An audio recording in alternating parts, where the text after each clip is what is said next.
Frightful's Mountain, Chapter 6, page 62. Frightful finds the enemy.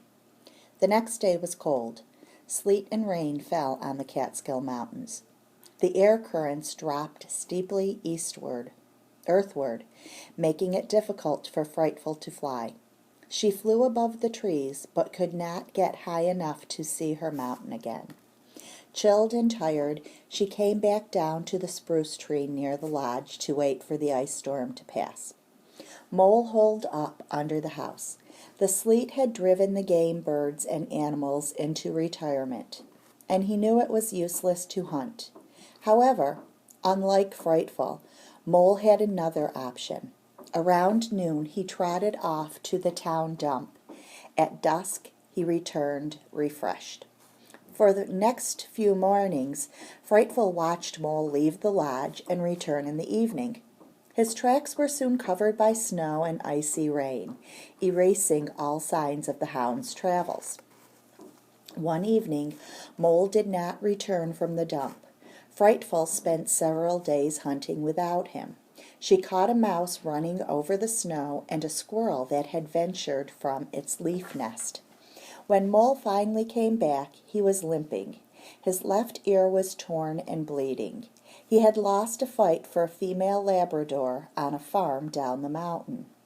He squeezed under the porch and did not make an appearance for several more days. When he did emerge, he hungrily hunted the Burrows fields, and Frightful joined him. The sleet, snow, and cold kept Frightful confined to the mountain top at Woodchuck Lodge.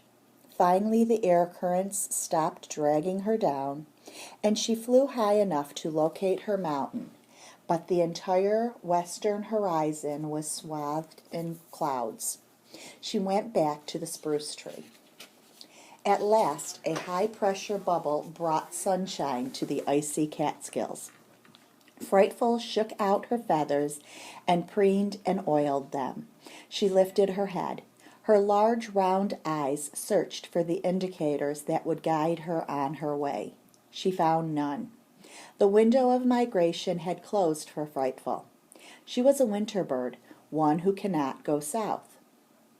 Like all winter birds, Frightful's life was threatened. But the day was clear. The sun sparkled on the ice and snow, and the wind blew the last clouds away.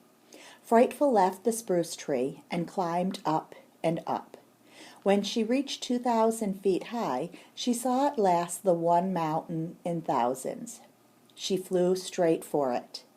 Gliding over densely wooded White Man Mountain, her eyes pinned on Sam's Mountain, her position fixed, she heard a familiar cry. Cree, cree, cree. She dove down and skimmed the tops of the trees. Duchess was somewhere below. Cree, cree, cree. The call directed Frightful's eyes to a perch on the ground. On it sat Duchess. Cree, cree, cree, Frightful answered from a leafless maple. Duchess wore a falconer's hood. She was dressed and leashed. Her juvenile feathers were rich brown in color. She was fat. Duchess was living well. Cack, cack, cack. Two goshawks sat on perches not far from Duchess. Beyond the birds was a small hunting cabin set back in a grove of young hemlocks. Near it stood a pigeon cote and a duck house. The cabin door opened, and a man stepped out. I thought I heard a wild peregrine, he said, lifting his binoculars. He wore camouflage pants and a sheepskin vest filled with pockets. Around his neck hung a falconer's whistle. Frightful knew the man. One eye was brown and the other eye was blue. He had a condor face. This was the man who had taken her from her perch beside Sam's hemlock tree. This was Bait.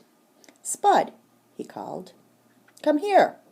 The door opened and Spud came out. He was portly and wore a dirty ski jacket. What's up, Bait? He asked.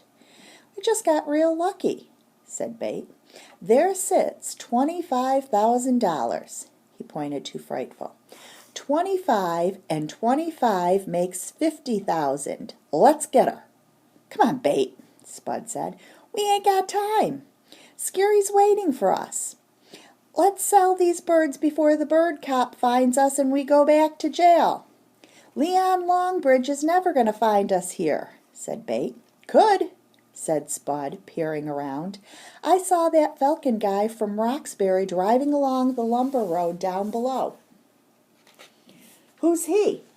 The guy who came to the sheriff's office and took the prairie falcon and the sharp-shinned to the falconer in New Paltz. He was looking hard up mountain. That don't mean nothing, said Bait.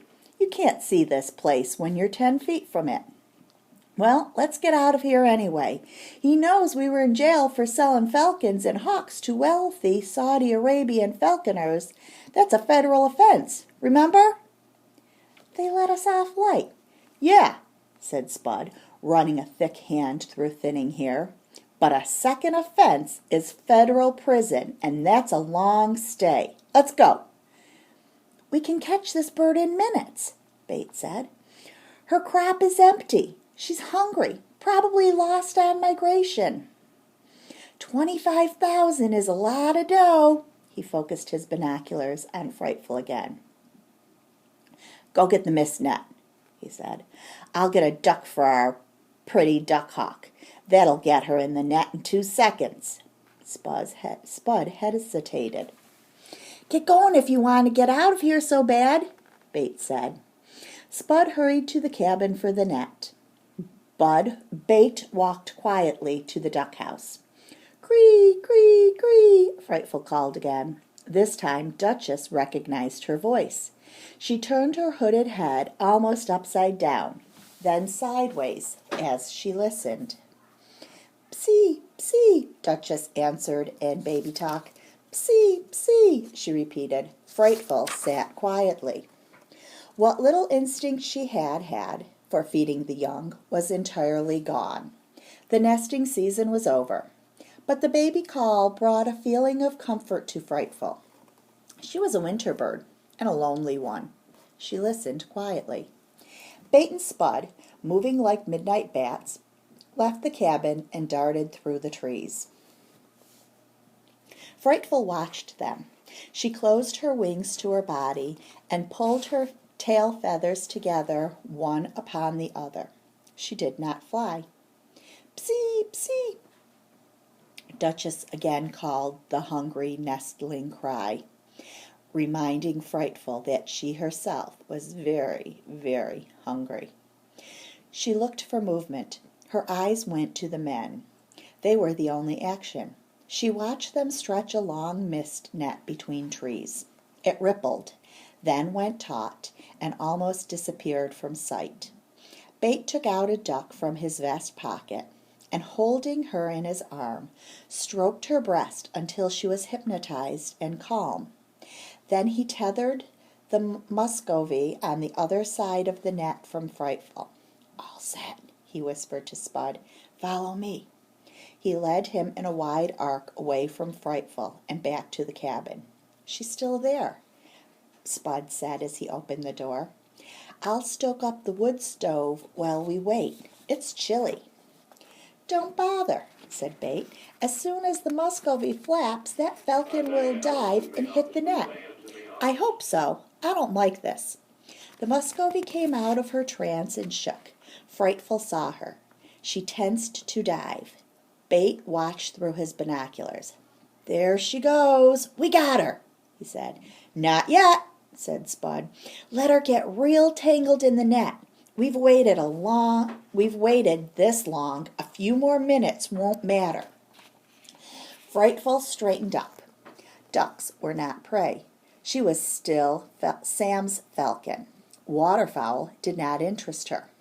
Cree, cree, cree, Duchess cried. The Muscovy heard the falcon cry and flapped in terror. Calmly turning her back, Frightful took a bearing on the sun's position and beat her strong wings. She flew straight for the one mountain among thousands, the one tree among millions, and Sam.